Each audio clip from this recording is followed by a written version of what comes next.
உலகெங்கிலும் உள்ள ராவணா பார்வையாளர்கள் அனைவருக்கும் வணக்கம். நான் ராகவேந்திரன் பன்னீர்செல்வம். இந்த சிறப்பு எக்ஸ்பிளைனர்ல நம்ம பார்க்கக்கூடிய விஷயம், நடிகர் விஜயனுடைய மனைவி சங்கீதா அவர்கள் விவாகரத்து வேண்டி செங்கல்பட்டு குடும்பநல உயர்நீதிமன்றத்தில் மனு தாக்கல் செய்திருந்தாங்க. அது பற்றி தான் இன்றைக்கு உலகம் முழுக்க பேசப்பட்டுகிறது. ஒரு ஒரு ட்ரெண்டிங் டாபிக்காக கூட போய்கொண்டிருக்கிறது.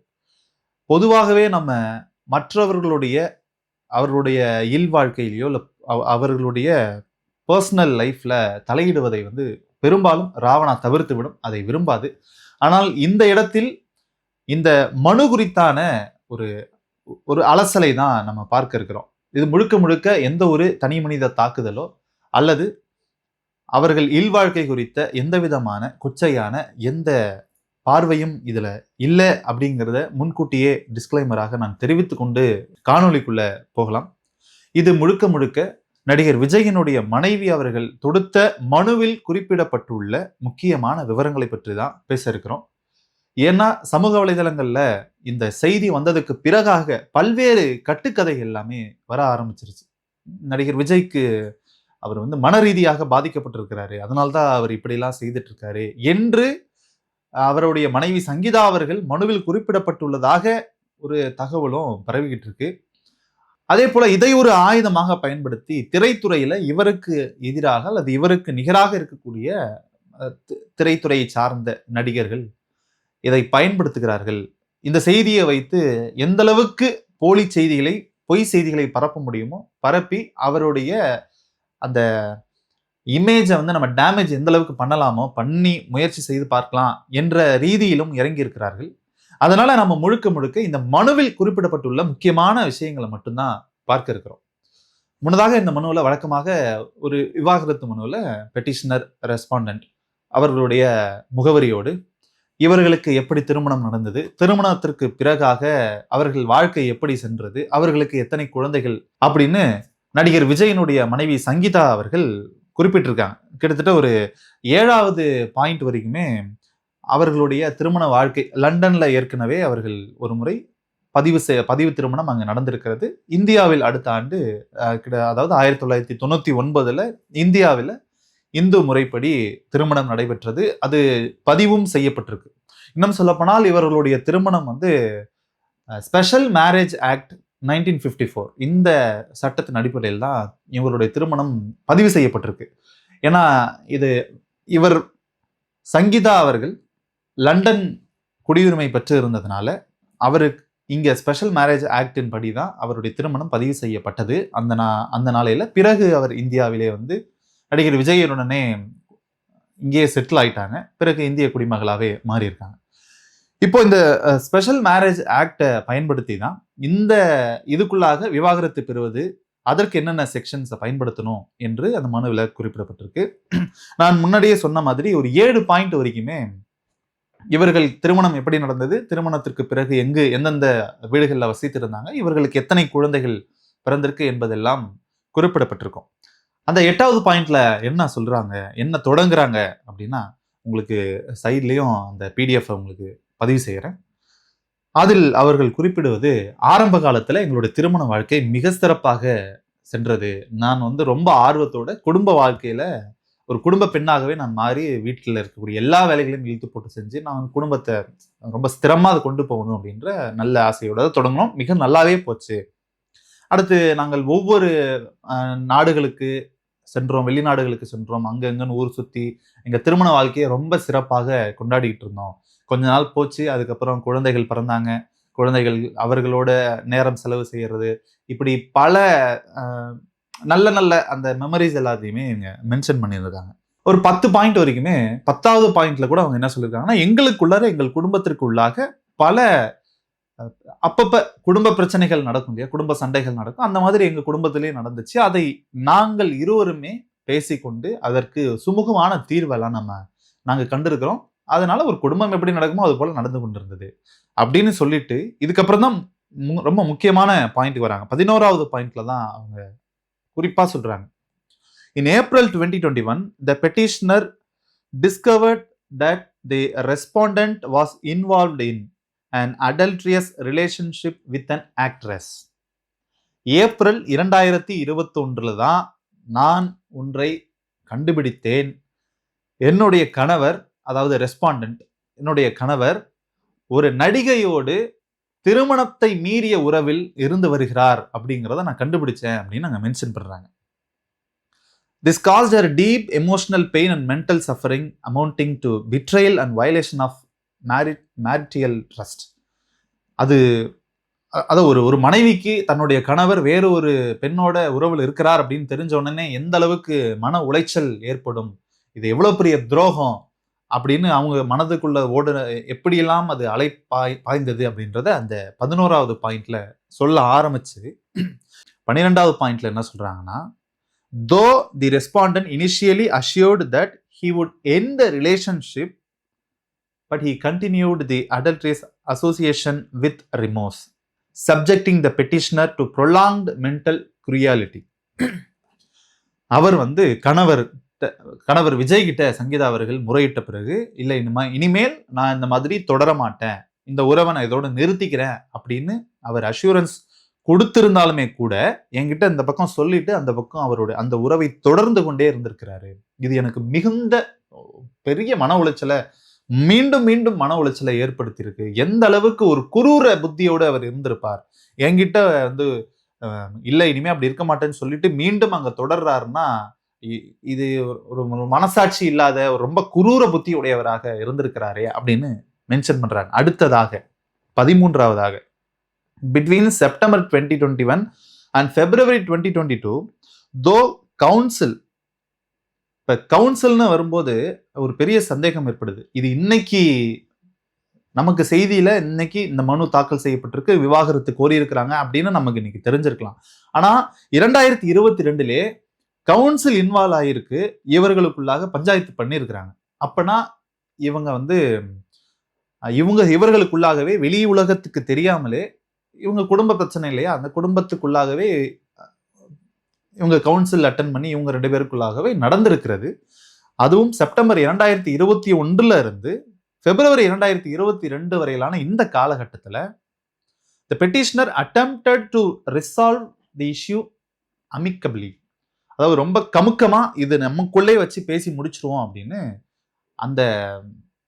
இந்த மனுவை தாக்கல் செய்திருந்த சங்கீதா அவர்கள் முயற்சி செய்திருக்கிறாங்க. நோட்டீஸ் கொடுக்கப்பட்டிருக்கு, இருவருக்குமே notice were exchanged, but no resolution was reached. எல்லா பேச்சுவார்த்தையுமே நடந்திருக்கு, பேச்சுவார்த்தையில எந்த ஒரு தீர்வும் எட்டப்படல. அதனால the matter was deferred considering the children's studies and emotional well-being. The petitioner at no point condemned the respondent conduct. தன்னுடைய குழந்தைகளுடைய படிப்பு மற்றும் அவர்களுடைய எமோஷனல் வெல்பீயிங், அதாவது அவங்களுக்கு மனரீதியாக அவங்களும் இதை தெரிந்து கொண்டு அவர்களும் பாதிப்படைந்துடக்கூடாது அப்படின்றதுக்காக நாங்க இதை கொஞ்சம் ஆற போட்டிருந்தேன். சரி, இது எங்கதான் போய் முடியுது, இதுக்கு ஒரு முடிவு கண்டிப்பா இருக்கு, நம்ம அதை வெயிட் பண்ணி பார்ப்போன்ற மாதிரி அதை அவங்க கடந்து வந்திருக்கிறாங்க. அடுத்து 14வது பாயிண்ட்ல, the respondent thereafter increasingly neglected the petitioner emotionally, mentally and physically. ஒவ்வொரு முறையும் அவங்க பார்க்கும் போதெல்லாம் வேண்டாம், அதை நிறுத்திடுங்க, இது நம்ம குடும்பத்துக்கு செட் ஆகாது, நமக்கு ஒரு ஆண் ஒரு பெண் குழந்தைங்க இருக்காங்க, வயசுக்கு வந்த பசங்க இருக்காங்க, நமக்கு இது வேண்டாம் அப்படின்னு அவர் ஒவ்வொரு முறையும் சொல்லும் பொழுதும் he neglected. அவர் அது ஒரு பொருட்டாவே, இவங்க சொல்றத ஒரு பொருட்டாவே மதிக்கல.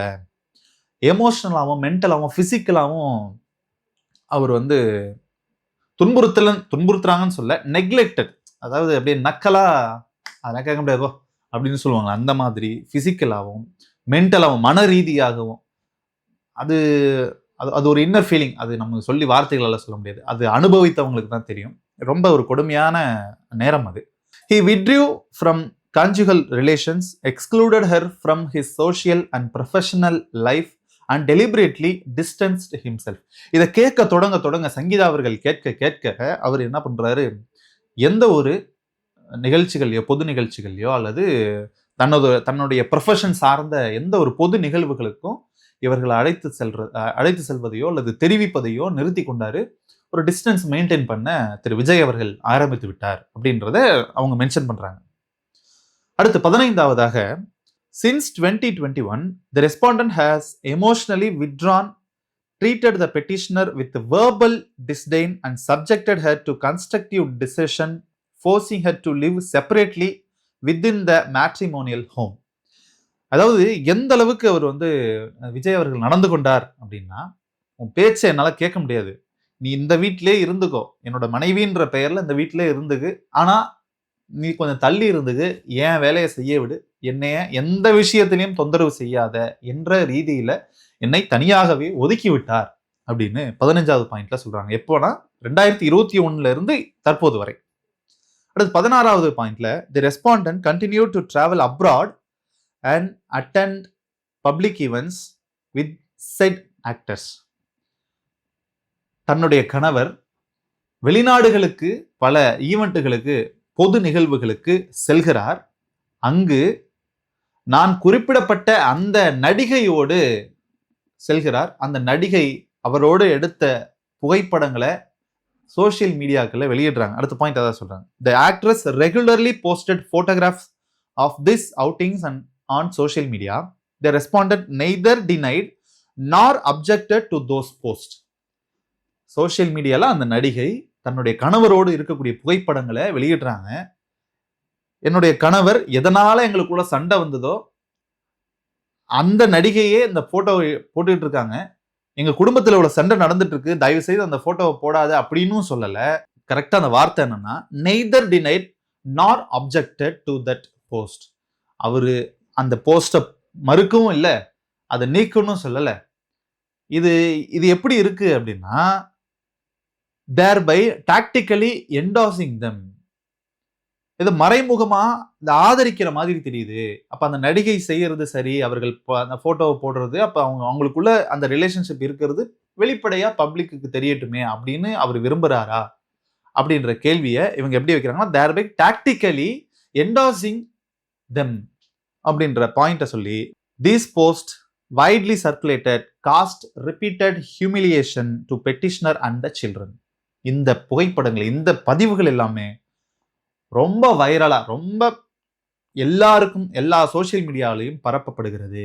பல்வேறு தரப்பினர் இதை பத்தி விவாதமே நிறைய யூடியூப் சேனல்லையும் பேசியிருக்கிறாங்க. இவர்கள் இந்த நடிகைக்கும் இவருக்கும் ஏதோ ஒரு உறவு இருக்கு, நிறைய பேர் பேசியிருக்காங்க. இதையெல்லாம் அவர்கள் குடும்பத்திற்குள்ளார ஒரு குழப்பத்தை, அவர்கள் குழந்தைகளுக்கு உள்ளாக ஒரு மன உளைச்சலை ஏற்படுத்தி இருக்கிறது அப்படிங்கிறத இந்த 15வது பாயிண்ட்ல 16வது பாயிண்ட்ல சொல்லியிருக்கிறாங்க. அடுத்து 17வது பாயிண்ட்ல the respondent continued open association with the actress caused emotional agony to the petitioner and embarrassment to the children among their friends, social circle and social media.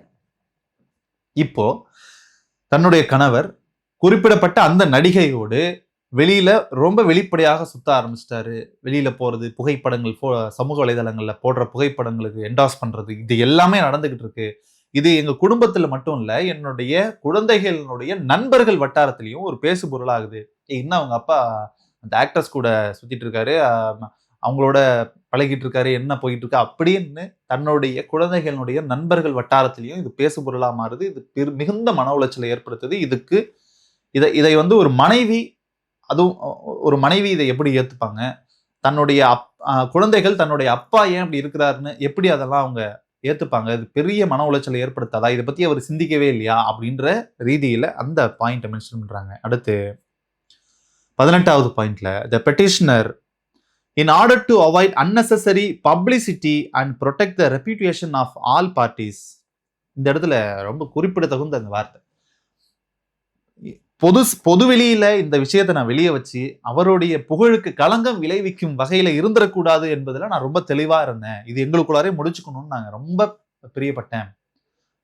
ஆனா இது அப்படி போகல அப்படின்னு அவங்க அடுத்து சொல்ல வராங்க. refrains from disclosing the name of the actress at the present. அவங்க யாருக்காகவும் பேசுறாங்கன்னா, அந்த குறிப்பிடப்பட்ட ஆக்டர்ஸ், அந்த நடிகைக்காகவும் பேசுறாங்க. இதுல யாரோட பேரும் வெளியே வரக்கூடாது. நான் இப்போ வரைக்குமே அந்த நடிகையோட பெயர் சொல்வதற்கு நான் விரும்பல. ஏன்னா அவங்களுக்குன்னு ஒரு பப்ளிசிட்டி இருக்கு. அந்த பெயரை நான் கெடுக்க விரும்பல. தேவைப்பட்டால் நான் அந்த பெயரை சொல்வேன்னு சொல்லியிருக்கிறாங்க. அதனால இது எங்களுக்குள்ளே அமிக்கபிளா இருந்துக்கணும் அப்படின்னு தான், இது எங்களுக்குள்ளே பேசி முடிக்கணும்னு தான் எதிர்பார்த்தோம். ஆனால் அது நடக்கல அப்படிங்கிறதுனால தான் இந்த மனுவே தாக்கல் செஞ்சிருக்காங்க. அடுத்து என்ன சொல்றாங்க அப்படின்னா, however the petitioner reserves her right and undertakes to implead the said actress as second respondent in the main petition if such burden of proof is imposed to the petitioner by the respondent during the proceedings. The petitioner craves leave of the honorable court to permit the petitioner to implead the said actors as second. தேவை ஏற்பட்டா நான் குறிப்பிட்ட அந்த நடிகையை இரண்டாவது எதிர்மனுதாரராக சேர்த்து கொள்ளவும் நான் இந்த நீதிமன்றத்தை கேட்டுக்கொள்கிறேன் அப்படின்றதையும் அவங்க மென்ஷன் பண்ணியிருக்கிறாங்க. எப்ப நான் போற போக்குல சொல்லிட்டு போகல, என்கிட்ட ஆதாரங்கள் இருக்கிறது. தேவைப்பட்டால் அந்த நடிகையின் பெயரை நான் இப்ப சொல்லல, ஒருவேளை கோர்ட்ல நீதிமன்ற வாதங்கள்ல யாரை நீங்க குறிப்பிடுறீங்க பெயரோட சொல்லுங்கன்னு சொன்னாங்கன்னா தேவைப்படும் போது சொல்வேன். அவர்களையே இரண்டாவது எதிர்மனுதாரராகவும் சேர்த்து கொள்ளவும் நீதிமன்றத்தை நான் கேட்டுக்கொள்கிறேன், அந்த நேரத்தில் கேட்டுப்பேன் அப்படின்றதையும் அவங்க மென்ஷன் பண்றாங்க. Respondent if such necessity arises, அதான் தேவை ஏற்பட்டால் during the proceedings in the main original petition and to produce relevant documents if required. தேவை ஏற்பட்டா என்கிட்ட எல்லா டாக்குமெண்ட்ஸும் இருக்கு, எல்லா ப்ரூஃபும் இருக்கு, நான் கொடுப்பேன். அந்த குறிப்பிடப்பட்ட அந்த நடிகையின் பெயரையும் வெளியிடுவேன், சொல்லுவேன். அதனால இப்போதைக்கு ஒரு நடிகை என்பதோட மட்டுமே நிறுத்திக் கொள்கிறேன் அப்படின்னு அவர்கள் ரொம்ப ஜெனியூனா இதை பூதாகரமாக ஆக்க வேண்டாம், இதை வந்து பொதுவெளியில அந்த பெண்ணுக்கும் ஒரு அந்த பெயர் கெட்டுவிட வேண்டாம் அப்படிங்கிற ஒரு எண்ணத்துல நாங்க இதை வெளியிடல, தேவைப்பட்டால் வெளியிடுறோம் அப்படின்றத, தேவைப்பட்டால் ப்ரொசீடிங்ஸ் என்பது அதாவது வாதத்தின் போது கொடுக்குறோம் அப்படின்னு தான் சொல்லியிருக்கிறாங்க. அடுத்து 19வது பாயிண்ட்ல என்ன சொல்றாங்க? In 2024, the respondents continued adulterous conduct and repeated social media controversies caused constant mental torture to the petitioner.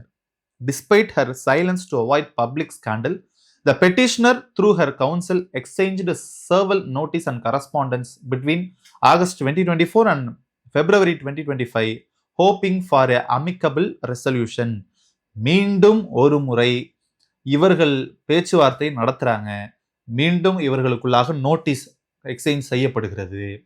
மறுபடியும் ஆகஸ்ட் 2024 இருந்து பிப்ரவரி 2025க்குள்ளாக ஒரு நம்பிட்டு இருக்காங்க, சரி இப்பயாவது இந்த பிரச்சனை முடிஞ்சிடும், அமிக்கபிளா நமக்குள்ளே அதை முடிச்சுக்கலாம் அப்படின்னு மீண்டும் ஒரு முயற்சி செய்யறாங்க.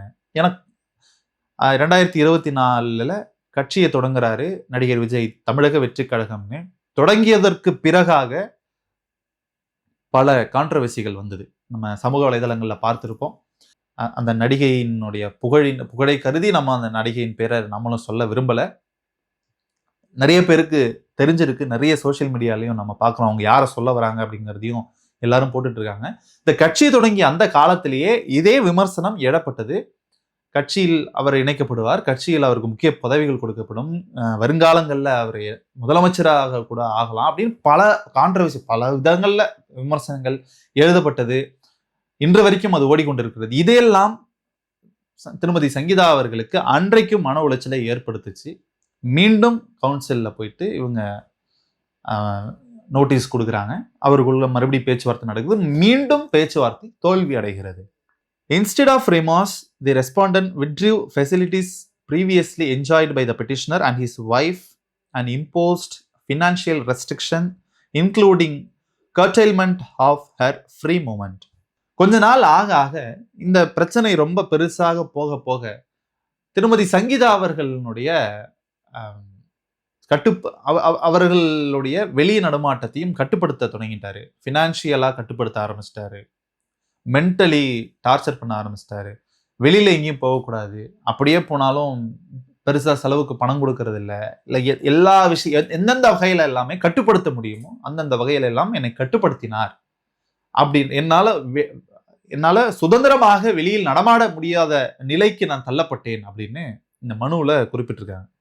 இப்படி எந்த விதத்திலையும் சுதந்திரமாக கூட என்ன நடமாட விடல அப்படின்னு சொன்னவங்க இன்னொரு இடத்துல சொல்றாங்க, நவம்பர் 2025 நாங்கள் எங்களுக்குள்ளாகவே சுமூகமாக இதை பேசி தீர்த்து கொண்டு மியூச்சுவலாகவே பிரிந்து கொள்ள முடிவெடுத்து அதற்கான ஏற்பாடுகள் எல்லாமே செய்யப்பட்டு நாங்கள் அந்த நாள்ல இதெல்லாம் நடந்துரும் அப்படின்ற நம்பிக்கையில இருந்தோம். ஆனால் அன்றைக்கும் இது தோல்வியிலே முடிந்தது. அப்படின்னு சொல்றாங்க. இதுல முக்கியமான இடத்துக்கு வந்திருக்கோம். அந்த 24வது பாயிண்ட்ல பாருங்க. In addition to issuing and exchanging legal notices, the petitioner made 2 earnest attempts to explore a mutually honorable exit through personal discussion with the respondent. இவர்களுக்குள்ளாகவே பேசி சுமூகமாக இதில் ஒரு மியூச்சுவலாக பிரிந்து கொள்ளலாம் அப்படிங்கிற ஒரு முடிவுக்கு வராங்க. இந்த லீகல் நோட்டீஸ் எல்லாமே கொடுக்கப்படுகிறது. 2 முறை அட்டெம்ப்ட் நடந்தது. இந்த 2வது அட்டெம்ப்ட்ல கூட அவர்கள் எதிர்பார்த்தது என்னன்னா, the respondent last of which took place on 9/11/2025 9 November 2025ல இந்த அட்டெம்ப்ட் நடக்குது. அப்ப இருவருமே both attempt to arrive at a mutually acceptable and amicable settlement, but it is failed. அது ஏன் தோல்வி அடைஞ்சது அப்படின்றது தெரியல. அந்த நேரத்தில் அந்த 9/11/2025 வந்து அமிக்கபிளா யாருக்கும் இது வெளியில கசியாம இது நமக்குள்ளே முடிச்சுக்கலாம் அப்படின்னு நினைச்சதும் ஃபெயில் ஆயிருக்கு. ஆனா இந்த இடத்துல திருமதி சங்கீதா அவர்கள் மிக தெளிவாக குறிப்பிடுறாங்க, என்னுடைய கணவர் அவர் வந்து பொதுவெளியில மிக உயர்ந்த இடத்துல இருக்கிறார், திரையுலகில் ஒரு உயர்ந்த இடத்துல இருக்கிறார், கட்சி தொடங்கி இருக்கிறார். அந்த கட்சிக்கோ அல்லது அவருடைய அந்த சினிமாவில் இருக்கக்கூடிய புகழுக்கோ எந்த களங்கமும் விளைவித்து விடக்கூடாது என்பதெல்லாம் நான் ரொம்ப தெளிவா இருக்கிறேன். அதனால இதை எங்களுக்குள்ளாவே முடிச்சுக்கணும்னு நான் ரொம்ப முயற்சி பண்ணேன். அதனாலவே இதை நாங்கள் வெளியில சொல்லாமலே இது நோட்டீஸ் மூலியமாகவும் இல்லை எங்கள் குடும்பத்தினரோடைய மட்டுமே இதை நாங்கள் பேசிக்கிட்டு இருந்தோம். ஏன் இந்த மனுவை கொடுத்தேன் அப்படின்றதுக்காக இவ்வளவு விளக்கங்கள் அவங்க கொடுத்துக்கிட்டு இருக்காங்க. அடுத்து, the petitioner is therefore left with no alternative but to approach this honorable court. எந்த வகையிலுமே இந்த பிரச்சனைக்கு தீர்வு காணணும் அப்படிங்கிறதுல அவருக்கு எண்ணம் இல்லாதது போல தெரிஞ்சது. அதனால நான் இந்த நீதிமன்றத்தை நாடி இருக்கிறேன் அப்படிங்கிறத பதிவு பண்றாங்க. அடுத்து மிக முக்கியமானது, இது நம் எல்லோருக்கும் குறிப்பாக சமூக ஊடகங்கள்ல பதிவு பண்ற அனைவருக்குமான ஒன்று. The petitioner further submits that due to sensitive nature of the subject matter of this petition, it is essential during the pendency of these proceedings to protect and safeguard the dignity, privacy and reputation of all parties, including the petitioner, the respondent and their children. எங்களுடைய பாதுகாப்பை அதுவும் குறிப்பாக இந்த விவகாரத்துல எங்களுடைய பாதுகாப்பை, எங்களுடைய சுய மரியாதையை பாதுகாக்கும் விதமாக இது அமைய வேண்டும் அப்படிங்கிறதுல அவங்க கொஞ்சம் ரொம்ப தெளிவாகவே இருக்காங்க. குறிப்பாக அவங்க என்ன சொல்றாங்கன்னா, the petitioner therefore prays that this honorable court may pleased to conduct the entire proceedings in camera. இது முழுக்க இந்த வாதங்கள் எல்லாத்தையுமே, இந்த வழக்கு முழுக்கவுமே ஒளிப்பதிவு செய்ய வேண்டும், கேமரால ரெக்கார்ட் பண்ணுங்க, எல்லாமே ஒரு சேஃப்டிக்காக தான் அப்படின்றதையும் அவங்க மென்ஷன் பண்ணிட்டு, the petitioner also submits that unless an interim order of injunction is passed by this honorable court, restraining the social media platforms, YouTube channels, Facebook pages and other print media outlets from hosting interviews, public discussion or publishing any material relating to these proceedings in print or digital media in accordance with the section 33 of 1 of the act, the petitioner and their family would be subjected to further humiliation and mental agony. தயவு செய்து இந்த விவகாரத்தை பொறுத்தவரையில இட்டுக்கட்டியோ இல்லை எங்கள் குடும்பத்தின் மீதோ அல்லது எங்கள் புகழுக்கு களங்கம் விளைவிக்கும் வகையிலேயோ எந்த விதமான உரையாடலோ அல்லது விவாதங்களோ அல்ல எந்த ஒரு பதிவுமே இருக்க வேண்டாம் அப்படிங்கிறதுல நாங்க தெளிவா இருக்கோம். அது தயவு செய்து உறுதி செய்து கொடுங்கள் அப்படின்னு உயர்நீதிமன்றத்தை இந்த மனுவின் மூலமாகவும் கேட்டுக்கொண்டிருக்கிறார். இந்த காரணத்தை வைத்து இதுல அவங்க சொல்றதுக்கு இன்னும் முக்கியமான காரணங்கள் இருக்கு. ஏற்கனவே 2024 கட்சி ஆரம்பித்ததுக்கு பிறகு பல கான்ட்ரவர்சிகள், பல சர்ச்சை பேச்சுகள், விமர்சனங்கள் எல்லாமே எழப்பட்டது இவர்கள் குடும்ப விவகாரம் பற்றி.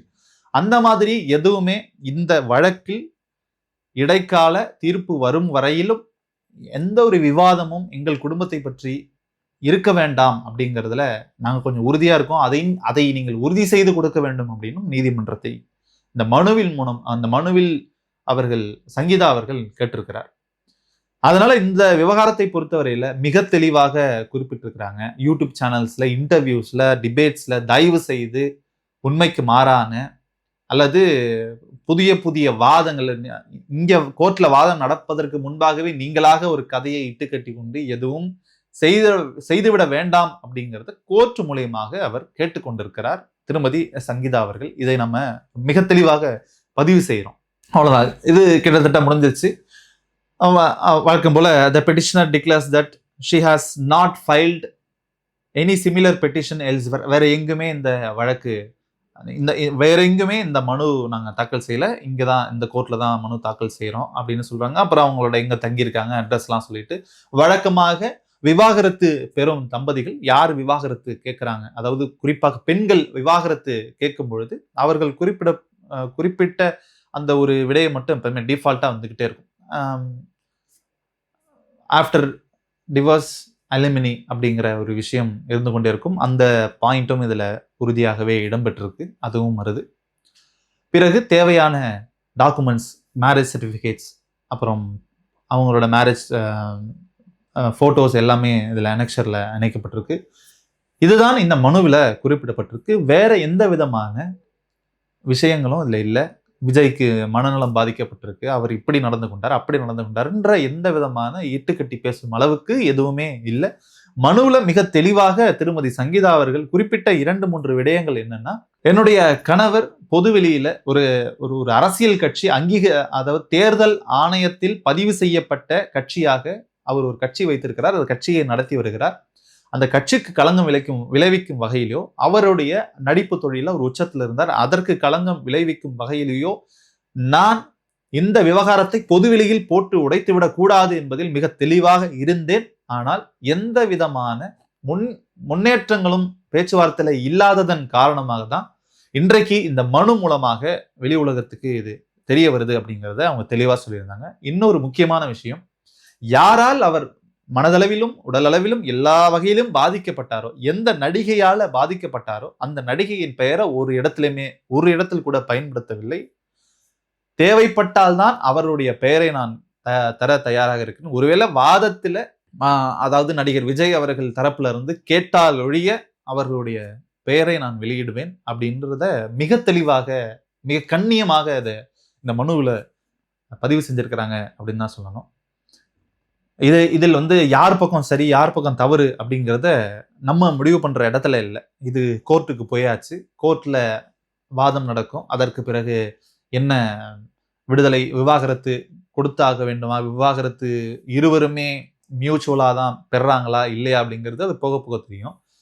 உலகத்துல, அது குறிப்பாக இந்தியாவில், தமிழ்நாட்டுல ஒரு நாளைக்கு பல்வேறு விவாகரத்து வழக்குகள் மனு தாக்கல் செய்யப்பட்டு தான் வருகிறது. அது ஏன் இந்த வழக்கு மட்டும் பெரிதாக பேசப்படுகிறது என்று பார்த்தால், நடிகர் விஜய் திரைத்துறையில மிக உயரத்தில் இருந்தவர், தற்பொழுது அரசியல் கட்சியை தொடங்கி அதை நடத்தி கொண்டிருக்கிறார் என்ற போது, அரசியலில் அவருக்கு பல எதிரிகள் இருப்பார்கள். இதை பயன்படுத்தி அவரை எப்படி ஒடுக்கலாம் என்ற ஒரு கணக்கு போட்டுக்கிட்டு இருப்பாங்க. அந்த வகையில் அது பார்க்கும்பொழுது இந்த வழக்கு என்பது மிக முக்கியத்துவம் பெறுகிறது. மற்றபடி வேற எந்த ஒரு உள்காரணமும் கிடையாது. பொதுவாக மனிதர்கள் யாருமே அடுத்தவர்களுடைய இல்வாழ்க்கையில மூக்கை நுழைத்து அவர்கள் 2 கண்களையும் அங்க செலுத்தி அதை விவாதிக்கணும், அதை பத்தி பேசணும் அப்படின்ற எந்த ஒரு எண்ணமும் யாருக்குமே கிடையாது. இது அரசியல் அவர் இருக்கிறார் அப்படிங்கிறதுக்காக இது ஒரு பேசு பொருளாக மாறி இருக்கிறதே ஒழிய வேற எந்த ஒரு காரணமும் இல்லை. நடிகர்கள், அதுவும் இந்த திரைத்துறையில சமீப காலத்துல பல விவாகரத்துகள் நடந்தது. ஒவ்வொரு விவாகரத்து நடக்கும் போதும் ஒவ்வொரு முறையும் அது பேசு பொருளாக மாறும். பிறகு விவாகரத்து கேட்டவர்கள் அதற்கு விளக்கம் கொடுப்பார்கள். எங்களுடைய பிரைவசியை யாரும் தொந்தரவு செய்ய வேணாம் அப்படின்னு அவங்க கேட்டுக்கொள்வாங்க. அதோட நின்றுவிடும். மற்றபடி நடிகர் விஜய்க்கு அவருக்கு மட்டும்தான் விவாகரத்து வழக்கு, இந்த மாதிரி விவாகரத்து நடக்குது அப்படின்னு நம்ம ஒரு முடிவுக்கு எந்த ஒரு முன் முடிவுகளும் எடுத்துவிடக்கூடாது. அது எடுப்பதும் நம்மளுடைய உரிமை இல்லை. அது இந்த விவகாரத்துல இல்வாழ்க்கையை பொறுத்தவரையில அது நம்மளுடைய கையில இல்லை. நடிப்பு துறையிலும் சரி, அரசியல் துறையிலும் சரி, அவருடைய எதிரிகள் காத்து கொண்டிருக்கிறார்கள். எதை வைத்து அவரை தாக்கலாம், எதை வைத்து அவரை விஜயை கொச்சைப்படுத்தலாம் என்று காத்து கொண்டிருக்கிறார்கள். அவர்களுக்கு கிடைத்த ஒரு இரையாகத்தான் இதுவும் பார்க்கப்படுகிறது. ஆனால் இது தவறு என்பதுல ராவணா உறுதியாக இருக்கிறது. இதை வைத்து ஒரு அரசியல் கட்சியை அடிப்பது, இதை வைத்து ஒரு நடிகரை குறை சொல்வது என்பது ஏற்றதாக இருக்காது அப்படிங்கிறது என்னுடைய தனிப்பட்ட பார்வை. உங்கள் அனைவருக்கும் நன்றி. மீண்டும் வேறொரு காணொளியில் சந்திக்கலாம். வணக்கம்.